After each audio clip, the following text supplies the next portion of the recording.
ರಾಜಕೀಯದಲ್ಲಿ ಡಿಕೆಶಿ ಆರ್ಎಸ್ಎಸ್ ಗೀತೆ ಹಾಡಿದ ವಿಚಾರ ಭಾರಿ ಸದ್ದು ಮಾಡಿತು. ಇದೀಗ ಡಿಕೆ ಶಿವಕುಮಾರ್ ಕ್ಷಮೆ ಯಾಚಿಸಿದ್ದಾರೆ. ಇದನ್ನ ಅಸ್ತ್ರ ಮಾಡಿಕೊಂಡ ದೋಸ್ತಿಗಳು ರಾಜನ ವಜಾ ವಿಚಾರ ಉಲ್ಲೇಖಿಸಿ ವ್ಯಂಗ್ಯವಾಡಿದ್ದಾರೆ. ಆಗಸ್ಟ್ 22ರಂದು ವಿಧಾನಸಭೆಯ ಅಧಿವೇಶನದಲ್ಲಿ ನಮಸ್ತೆ ಸದಾ ವತ್ಸಲೆ ಮಾತೃಭೂಮಿ ಅಂತ ಸಾಲುಗಳನ್ನ ಡಿಕೆಶಿ ಅವರು ಹಾಡಿದ್ರು. ಚಿನ್ನಸ್ವಾಮಿ ಕ್ರೀಡಾಂಗಣದಲ್ಲಿ ಕಾಲ್ತುಳಿತದ ಕುರಿತು ಚರ್ಚೆ ನಡೀತಾ ಇದ್ದಾಗ ಗದ್ದಲ ಉಂಟಾಗಿತ್ತು. ಆ ವೇಳೆ ಅಪ್ಪಟ ಕಾಂಗ್ರೆಸ್ಸಿಗ ಡಿಕೆಶಿ ಬಾಯಲ್ಲಿ ಆರ್ಎಸ್ಎಸ್ ಗೀತೆಯ ಸಾಲುಗಳನ್ನ ಕೇಳಿ ಇಡೀ ಸದನ ತಬ್ಬಿಬ್ಬಾಗಿತ್ತು. ಇದು ರಾಜಕೀಯ ಕಾಂಗ್ರೆಸ್ ಪಾಳ್ಯದಲ್ಲಿ ದೊಡ್ಡ ಮಟ್ಟದ ಚರ್ಚೆಗೆ ಕಾರಣವಾಗಿತ್ತು. ಹಲವು ನಾಯಕರು ಡಿಕೆಶಿ ನಡೆಯನ್ನ ಕಣ್ಸಿದ್ರು. ಬಿಕೆ ಹರಿಪ್ರಸಾದ್, ಕೆನ್ ರಾಜಣ್ಣ, ಪ್ರಿಯಾಂಕ್ ಖರ್ಗೆ, ಸತೀಶ್ ಜಾರಕಿಹೊಳಿ ಸೇರಿ ಹಲವು ನಾಯಕರು ಬಹಿರಂಗವಾಗಿ ಆಕ್ರೋಶವನ್ನ ಹೊರಹಾಕಿದ್ರು. ಇದೀಗ ವಿಧಾನಸೌಧದ ಸುದ್ದಿಗೋಷ್ಠಿಯಲ್ಲಿ ಮಾತನಾಡಿರುವಂತಹ ಡಿಕೆಶಿ, ನಾನು ಯಾರಿಂದಾನೂ ಪಾಠ ಹೇಳಿಸಿಕೊಳ್ಳುವ ಅಗತ್ಯ ಇಲ್ಲ ಅಂತ ಟಾಂಗ್ ಕೊಟ್ಟಿದ್ದಾರೆ. ಇನ್ನು ನನ್ನ ಇತಿಹಾಸ ಬದ್ಧತೆ ಅವಮಾನಿಸಿದ್ರೆ ಅವರಷ್ಟು ಮೂರ್ಖರಿಲ್ಲ. ಗಾಂಧಿ ಕುಟುಂಬಕ್ಕೂ ನನಗೂ ಭಕ್ತ ಭಗವಂತನ ಸಂಬಂಧ.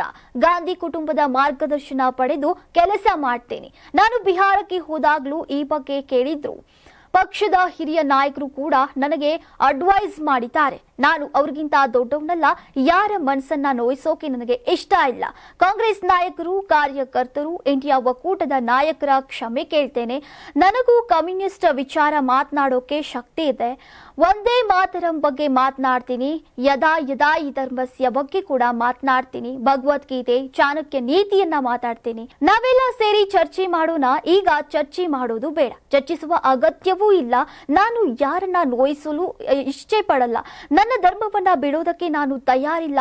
ನಾನು ಎಲ್ಲಾ ಧರ್ಮವನ್ನ ನಂಬ್ತೇನೆ. ಹೀಗಂತ ಕೆಪಿಸಿಸಿ ಅಧ್ಯಕ್ಷರು ಆಗಿರುವಂತಹ ಸಿಎಂ ಡಿಕೆ ಶಿವಕುಮಾರ್ ಅವರು ಸ್ಪಷ್ಟನೆ ನೀಡಿದ್ರು. ಇನ್ನು 2024ರ ಲೋಕಸಭಾ ಚುನಾವಣೆ ವೇಳೆ ರಾಜ್ಯದಲ್ಲಿ ಕಾಂಗ್ರೆಸ್ ಸರ್ಕಾರ ಅಧಿಕಾರದಲ್ಲಿತ್ತು. ಆಗ ಮತದಾರರ ಪಟ್ಟಿ ಸಿದ್ಧವಾಗಿತ್ತು. ಆಗ ಕಣ್ಮುಚ್ಚಿ ಕುಳಿತುಕೊಂಡು ಈಗ ಹೇಳಿದ್ರೆ ಏನ್ ಪ್ರಯೋಜನ ಅಂತ ಕೆನ್ ರಾಜಣ್ಣ ಅವರು ಹೇಳಿದ್ರು. ರಾಹುಲ್ ಗಾಂಧಿ ವಿರುದ್ಧ ಮಾತನಾಡಿದ್ದಾರೆ ಅಂತ ತಕ್ಷಣವೇ ಸಂಪುಟದಿಂದ ವಜಾ ಮಾಡಲಾಗಿತ್ತು. ಸ್ಪಷ್ಟೀಕರಣಕ್ಕೂ ಕೂಡ ಅವಕಾಶವನ್ನ ನೀಡಿರಲಿಲ್ಲ. ಇದೇ ಸಮಯಕ್ಕಾಗಿ ಕಾಯ್ತಾ ಇದ್ದಂತಹ ಜೆಡಿಎಸ್ ರಾಜಣ್ಣ ವಿಚಾರವನ್ನ ಮುನ್ನೆಲೆಗೆ ಎಳೆದು ತಂದಿದೆ. ಡಿಕೆಶಿ ಕ್ಷಮೆಯಾಚನೆ ಮಾಡ್ತಾ ಇದ್ದಂತೆ ಜೆಡಿಎಸ್ ಟ್ವೀಟ್ ಮೂಲಕ ಕಾಲೆಳೆದಿದೆ. ಉಚ್ಚಾಟನೆಗೆ ಹೆದರಿ ಕ್ಷಮೆಯಾಚಿಸಿದ ಉಪಮುಖ್ಯಮಂತ್ರಿ ಡಿಕೆ ಶಿವಕುಮಾರ್ ಸದನದಲ್ಲಿ ಹುಲಿ, ಹೈಕಮಾಂಡ್ ಮುಂದೆ ಇಲಿ ಅಂತ ವ್ಯಂಗ್ಯವಾಡಿದೆ. ವಿಧಾನಸಭೆಯಲ್ಲಿ ಆರ್ಎಸ್ಎಸ್ ಗೀತೆಯನ್ನ ಹಾಡಿ ಇಟಲಿ ಕಾಂಗ್ರೆಸ್ ನಾಯಕರ ಕೆಂಗನಿಗೆ ಗುರಿಯಾಗಿದ್ದಂತಹ ರಣಹೇಡಿ ಡಿಕೆಶಿ ಅಧಿಕಾರ ಉಳಿಸಿಕೊಳ್ಳೋಕೆ ಉಚ್ಚಾಟನೆಯಿಂದ ಪಾರಾಗೋಕೆ ಮಂಡಿಯೂರಿ ಕ್ಷಮೆಯಾಚಿಸಿದ್ದಾರೆ. ಇನ್ನು ನಾಯಕ ಸಮುದಾಯದ ಸಚಿವರನ್ನ ಏಕಾಏಕಿ ಮಂತ್ರಿ ಸ್ಥಾನದಿಂದ ವಜಾಗೊಳಿಸಲಾಗಿತ್ತು. ಅವರಿಗೆ ಕ್ಷಮೆ ಕೇಳುವ ಒಂದು ಅವಕಾಶವನ್ನ ಸಹ ಹೈಕಮಾಂಡ್ ನೀಡಿರಲಿಲ್ಲ. ಕಾಂಗ್ರೆಸ್ ಹೈಕಮಾಂಡ್ನಲ್ಲಿ ದಲಿತರಿಗೊಂದು ನ್ಯಾಯ, ಬಲಾಢ್ಯರಿಗೊಂದು ನ್ಯಾಯ ಹೀಗಂತ ಜೆಡಿಎಸ್ ಪಾಳೆಯ ಟೀಕಿಸಿದೆ.